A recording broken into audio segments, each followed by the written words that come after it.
इसके कंपैरिजन की सारी गाड़ियों को भूलना पड़ेगा अगर ये नए 6 फीचर्स देख लिए तो। थोड़ी देर में इन दोनों की अभी डिलीवरी भी होने वाली है। यार इसका ऑटोमेटिक और सीएनजी मॉडल तो आप कभी लेना ही मत, क्योंकि इस बार ऐसे न्यू अपडेट कर दिए लिटिल से आप मतलब सोच ही नहीं सकते। ऐप से कनेक्ट होते ही तो इसके अंदर टेस्ला वाली पावर के साथ साथ और लोग यहीं पे कंफ्यूज हो जाते हैं कि आफ्टर मार्केट स्टीरियो सही रहता है या फिर कंपनी का। काफी लोग है ना इसके नेगेटिव एंड पॉजिटिव पॉइंट की बातें करते हैं, तो आज मुझे इसकी पूरी रियलिटी पता चली। पंच लेने से पहले आप ये नहीं जानोगे तो आप हमेशा पछताओगे। तो अगर आपके पास इतना पैसा अवॉइड हो तो क्या आपको लेनी चाहिए नहीं, और मारुति की कौन सी भी गाड़ी लो पर लाखों रुपए बचाने के लिए आपको ये चीजें जानना बहुत जरूरी।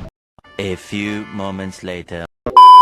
हेलो भाई, मैं हूं चेतन और आज के हमारे नेक्स्ट एपिसोड में आपका स्वागत है। तो फाइनली आज हमारे सामने है न्यू जनरेशन की मारुति सुजुकी वैगनआर, जो कि इस सेगमेंट की इसको बचे जितनी भी सेगमेंट की गाड़ी आती है उनकी भी most value for money hatchback है और सबसे ज्यादा ट्रेंडिंग भी है। और अगर आप 2026 में इस वैगनआर को लेने की सोच रहे हो तो आप बहुत लकी पर्सन हो, क्योंकि आपके इसी वीडियो में A to Z सारे डाउट क्लियर होने वाले, क्योंकि मैं इसको पूरा ही बैकग्राउंड रिव्यू करूंगा। बात करूं सबसे पहले इसके अंदर वेरिएंट की, तो यहाँ पे आपको देखो LXi, VXi, ZXi, ZXi plus इतने सारे वेरिएंट मिलते हैं, जिसमें से ये अपने रहने वाला है VXi CNG, जो कि सबसे ज्यादा टॉप सेलिंग माना जाता है। क्योंकि भाई मारुति उन्होंने रिसेंटली इसके अंदर लिटिल से काफी अच्छे न्यू अपडेट भी कर दिए। 6 से 7 को न्यू अपडेट आए हैं। साथ ही इसके अंदर अभी के टाइम पे क्या डिस्काउंट ऊपर चल रहे हैं, फेस्टिवल पे कितना डिस्काउंट है, उसके साथ ही GST में आपको कितना बेनिफिट मिलेगा ऑन रोड प्राइस के साथ बताऊंगा, ठीक है। और मेरा खुद का एक्सपीरियंस बताऊंगा। लोग बोलते हैं ना ये तो एसी वैसी है, उस हिसाब से इसकी पूरी रियलिटी सच्चाई जानेंगे, ठीक है। और अगर आपका बजट देखो यार 6-7-8 लाख का, अगर आप सोच रहे हो ऑल्टो ले लेते हैं, i10, पंच,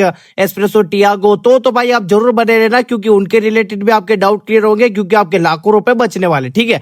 उसके साथ ही फ्रंट से देखो ना कहीं काफी अच्छी लुक्स निकल के आ जाती है। सबसे पहले नोटिस हो जाएगा इसकी डबल की आपको सेंटर लॉकिंग के साथ मिल जाएगी, लोक एंड अनलॉक के साथ। फ्रंट में जाऊंगा तो यहाँ पे आपको भाई इसकी हेडलाइट मिल जाएगी, इंडिकेटर रहेंगे, नीचे की तरफ कोई भी फॉग लैंप नहीं मिलते। सेंटर में यहाँ पे आपको ग्रिल के साथ यहाँ पे आपको क्रोम फिनिशिंग मिल जाती है, और ये CNG में रहेगी। थोड़ी देर में भाई इन दोनों की डिलीवरी भी होगी, उस हिसाब से इन दोनों का आप क्रेज समझ सकते हो, ठीक है। साइड प्रोफाइल में देखोगे तो यहाँ पे आपको नोटिस हो जाएंगे भाई इसके अंदर व्हील कवर, जो कि अपने रहने वाले काफी अच्छे 14 इंच के टायर, उसके साथ इंडिकेटर ORBM आपको बॉडी कलर में रहेगा, बड़ा सा एंटीना मिल जाएगा। और बैक लुक की तरफ देखोगे तो भाई साहब यार इसका जो बैक लुक है ना भाई, पर्सनली मुझे काफी ज्यादा अट्रैक्टिव और क्लासिक लुक के साथ लगता है। मतलब SUV वाली फीलिंग आती है एकदम, और रोड प्रेजेंस भी अलग ही लेवल पर निकल के आ जाती है। और बिजनेस में तो काफी ज्यादा प्रॉफिट है, आप जानते ही हो। ऊपर की तरफ यहाँ पे आपको भाई इसकी लाइट मिल जाएगी, कोई भी डिपोगर वाइपर नहीं मिलते, CNG का बेज। उसके साथ ही इसके भाई क्लासिक लुक के साथ इसकी टेल लाइट रहेगी।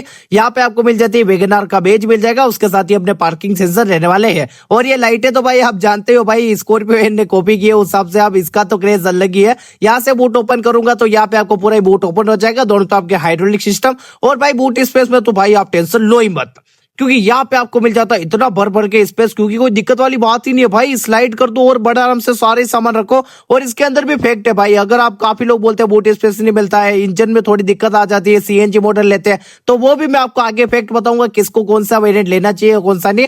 बाकी तो भाई बूट स्पेस पे कोई कमी नहीं आएगी, अगर थोड़ा बहुत तो भाई एडजस्ट करना पड़ेगा। बाकी तो भाई आप जानते हो बिजनेस में तो कैब में बहुत ज्यादा चलती है, उस हिसाब से तो भी लोग ले ही लेते हैं, ठीक है। अब मैं चलूंगा इसके इंटीरियर के रियर में और देख लेते क्या क्या न्यू अपडेट आ चुके हैं। अपन जल्दी से जल्दी एक्सप्लोर करते हैं। आपको मिल जाएगी लोक unlock, power question, boat holder, speaker रहने वाले हैं। इंटीरियर में बैठ के देखता हूँ कितना कंफर्ट स्पेस फीचर्स मिल जाते हैं, तो मेरे हिसाब से एक बार पूरा एडजस्ट कर देता हूँ। और ये देखो भाई यार घुटने तो टच ही नहीं हो रहे यार, मतलब गाड़ी मतलब वैगनआर काफी लोग बोलते हैं ना स्पेस नहीं मिलता है, कहा है भाई एडजस्टेबल हेडरेस्ट तो नहीं मिलते, नॉर्मली मिलेगा, पर कंफर्टेबल सीटें मिल जाती है भाई, बड़ा आराम से बैठो, कोई दिक्कत नहीं है। 3 जने तो कंफर्टेबली बैठ सकते हैं, देसी स्टाइल में तो भाई आप 4 भी बैठा दोगे बड़े आराम से। और मेन तो इसके आगे की न्यू अपडेट है, तो मैं जल्दी आगे चलूंगा, और काफी सही है भाई, पीछे की तरफ कोई लोड वाली बात ही नहीं है, ठीक है। तो अब मैं चलूंगा इसके इंटीरियर के अंदर की तरफ, और क्या क्या न्यू अपडेट आ चुके हैं बस जल्दी से जल्दी एक्सप्लोर कर देते हैं। और मानना पड़ेगा भाई मारुति की रिलायबिलिटी, सर्विस, मेंटेनेंस में टॉप क्लास है, भले कुछ भी को आप। तो अब मैं बंद करता हूं उसका गेट को, और यहाँ से आप कर देते हैं भाई की आपको मिल जाती है, यहाँ से की को इग्निशन पे ऑन कर देता हूं मैं, और यहाँ से आपका पूरा ही भाई इंस्ट्रूमेंट क्लस्टर और पूरा स्टीरियो ऑन हो जाएगा।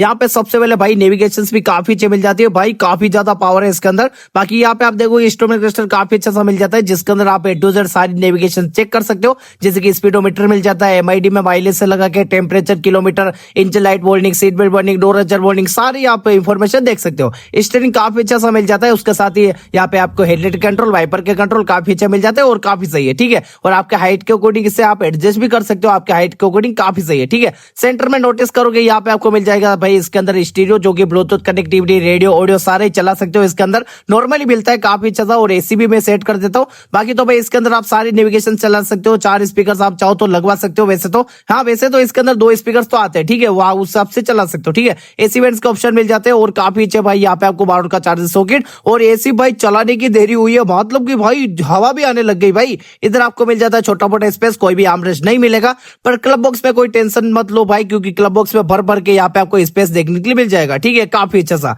इधर ऊपर की तरफ यहाँ पे आपको टिकट होल्डर मिल जाएगा। सेंटर में नोटिस करोगे यहाँ पे आपको हेलोजन लाइट मिल जाएगी। साथ ही नोटिस करोगे यहाँ पे आपको मिरर और एयरबैग्स की वार्निंग देखने को मिल जाती है, ठीक है। और भाई मुझे तो भाई कोई नेगेटिव लग ही नहीं रहा यार। इधर ड्राइवर साइड में नोटिस करोगे CNG फ्यूल का ऑप्शन मिल जाता है, उसके साथ ही लाइट एडजस्ट कर सकते हो, ORBM कंट्रोल मिल जाते हैं, उसके साथ ही भाई पावर विंडो के ऑप्शन, बोटल और स्पीकर, मतलब कि सब कुछ ही, ड्यूल टोन डैशबोर्ड यार। और क्या ही लोगे यार, अब पता चला मुझे भाई मिडिल क्लास के सबसे फर्स्ट क्यों है गाड़ी, मतलब कि इतना कुछ आपको इस प्राइस में मिल रहा है, अल्टो के भाव में मिल रहा है, स्पेस में कोई कमी नहीं है, यहाँ पे सीटें कंफर्टेबल मिल गई। अल्टो भाई मतलब कि उसकी तो सेलिंग ही कम हो गई इसकी वजह से, बाकी तो काफी सही है भाई। मतलब बिजनेस में कैब में तो अलग ही लेवल पे चलती है और काफी सही है यार, मुझे तो कोई दिक्कत वाली बात ही नहीं लगी। काफी लोग तो भाई इसके अंदर नेगेटिव एंड पॉजिटिव पॉइंट की बातें करते हैं, पर भाई क्या है इसके अंदर नेगेटिव, इतना कुछ तो आपको देखने के लिए मिल रहा है। और क्या ही लोग, सेफ्टी की बात थी वो भी भाई टेंशन फ्री कर दी भाई, हर गाड़ियों में 6 एयरबैग भी दे दिए। और क्या ही लोग यार, अभी तक तो मुझे कोई नेगेटिव लगा नहीं है, तो अब मैं चलूंगा इसके बाद और अब बात कर देंगे बेसिक से टॉप चीजें, जो कि आपको वैगनआर लेने से पहले आपको ये चीजें जानना बहुत जरूरी है, भले कुछ भी कहो, मतलब आप जिंदगी भर पछताओगे। सबसे पहले बात करो इसके अंदर भाई इंजन की, तो यहाँ पे आपको देखो लगभग 1000 सीसी का इंजन मिल जाएगा। पावर की बात करो तो यहाँ पे आपको 55.92 bhp की पावर मिल जाएगी। टॉर्क की बात करो तो यहाँ पे आपको 2.1 Nm का टॉर्क देखने के लिए मिल जाता है, ठीक है। और अब मैं फैक्ट बता देता हूँ ऑटोमेटिक, मैनुअल, पेट्रोल, CNG का। देखो भाई ऑटोमेटिक तो वही लेते हैं जिनको भाई सिटी में आना जाना होता है, कम चलाते हैं, उनके लिए बेस्ट रहता है, ठीक है, पहले से बता रहा हूँ। और मैनुअल, और देखो मैनुअल तो छोड़ो भाई, पेट्रोल और CNG का क्या फैक्ट रहता है इसके अंदर। देखो भाई अगर आपको भाई पावर टॉर्क ज्यादा चाहिए और माइलेज को इतना कोई फर्क नहीं पड़ता है, तो आप ले सकते हो नॉर्मली, ठीक है। पर भाई अगर आप CNG में लोगे, थोड़े बूट स्पेस में दिक्कत आ जाएगी और इंजन पावर टॉर्क में थोड़ा भाई फर्क तो पड़ जाएगा भाई, उस हिसाब से, ठीक है। और एक्स्ट्रा पैसा भी देना पड़ेगा, पर इतना कुछ करने के बाद भाई यहाँ पे आपको माइलेज में कोई दिक्कत नहीं आएगी भाई। आप जानते ही हो मारुति है, तो उस हिसाब से टेंशन लो ही मत, 34 से 35 का आराम से माइलेज दे देती है, ठीक है। उसके साथ ही इसके अंदर सेफ्टी फीचर्स की बात करो तो यहाँ पे आपको ABS, EBD, central locking, child safety lock, day night review mirror, seat belt warning, door ajar warning, electronic stability control, anti theft alarm device, speed alert, speed sensing auto lock, और आपको 6 airbag देखने के लिए मिल जाते हैं। धीरे धीरे भाई मारुति भाई सेफ्टी में भी अपडेट ला रहा है और काफी ज्यादा तक बेनिफिट हो जाएगा, ठीक है। उसके साथ ही प्राइस की बात करो तो यहाँ पे आपको एक्स शोरूम ये वाला वेरिएंट पड़ जाएगा भाई। आपको क्या लगता है कितने का होगा भाई? ये आपको भाई GST कट होने के बाद लगभग पड़ जाएगा ये वाला वेरिएंट भाई, वो भी VXI CNG में भाई। यहाँ पे आपको 6,42,000 का, बाकी आप चाहो तो फाइनेंस करके down payment, EMI, loan, full payment का सिस्टम रहता ही है, आप करवा सकते हो। ऑन रोड प्राइस की बात करो तो देखो वैसे तो ऑन रोड प्राइस आपकी सिटी के हिसाब से अलग अलग होती है। हमारे यहाँ पे कुछ होगी लगभग समझ लो ये देखो चली जाती होगी 7,60,000 तक कुछ जाएगी, आगे पीछे भी हो सकता है। ऑन रोड प्राइस तो भाई आप जानते हो बदल भी जाती है, उस हिसाब से सिटी के हिसाब से अलग अलग होता है। आप मुझे कमेंट कर देना, मैं आपको बता दूंगा, ठीक है। उसके साथ ही अभी के टाइम पे आप जानते ही हो इसके अंदर भाई आप बेनिफिट भी उठा सकते हो, जैसे कि exchange offer, finance offer, SS kit. उसके साथ ही आप फेस्टिवल पे लेते हो तो भाई 30-40,000 का तो बेनिफिट मिल ही जाता है। और GST कम होने के बाद तो भाई इसकी प्राइस इतनी लो हो गई है ना, 50 से 1 लाख भाई हर गाड़ियों की मतलब समझ लो हो गई है, तो उस हिसाब से आप बेनिफिट समझ ही सकते हो। अल्टो के भाव में तो इसका बेस मॉडल मिल रहा है और क्या ही लोगे, ठीक है। और इसके कंपटीशन में तो आप खुद भी जानते हो भाई अभी के टाइम पे अपनी Alto, i10, Punch, Espresso, Magnite, Tiago, Swift, Exter, Celerio और भी काफी सारी गाड़ियां मिलता है। पर भाई ये जो है ना प्रोडक्ट भाई मारुति का दे दनादन बिकता जाता है, या तो फिर बिजनेस के पर्पज से लेंगे या फिर अपने फैमिली के लिए लेंगे, ठीक है। और सबसे बेस्ट भी है यार, 15-20 साल से इसका जो रिकॉर्ड है ना भाई टूटने वाला है ही नहीं। लोन लेनी है तो यही लेनी है, भले कुछ भी हो जाए, ठीक है। और अगर आपको कोई भी डाउट लगता है इसके रिलेटेड तो मुझे आप कमेंट कर सकते हो। और भी मेरे चैनल पे काफी सारे रिव्यू वीडियो तो है ही है, साथ ही एक और मैं आपको बता दूं, अगर आप मारुति फ्रॉन्स लेने की सोच रहे हो, अपनी मारुति की मतलब की रियलिटी क्या है, सर्विस से लेके A to Z इन्फॉर्मेशन, दोनों ही वीडियो मेरे चैनल पे आ गई है। आप जल्दी जाके चेकआउट कर देना, आपके बहुत ज्यादा हेल्पफुल रहेगी भाई, मतलब की सारी सच्चाई बता रखी है, तो इसलिए आप चेकआउट भी जरूर से कर देना, ठीक है। और भी मेरे चैनल पे टाटा इंडिगो के एपिसोड और सीरीज भी चालू हो चुके हैं, तो चेकआउट कर देना, और भी काफी सारे रिव्यू वीडियो सब कुछ ही कर देना भाई, और चैनल को जल्दी से जल्दी सब्सक्राइब कर देना, आपको ऐसे वीडियो देखने के लिए मिल जाते हैं, ठीक है। तो भाई लोगों को आज की वीडियो में इतना ही था, वीडियो देखने का बहुत बहुत धन्यवाद, तो लव यू ऑल।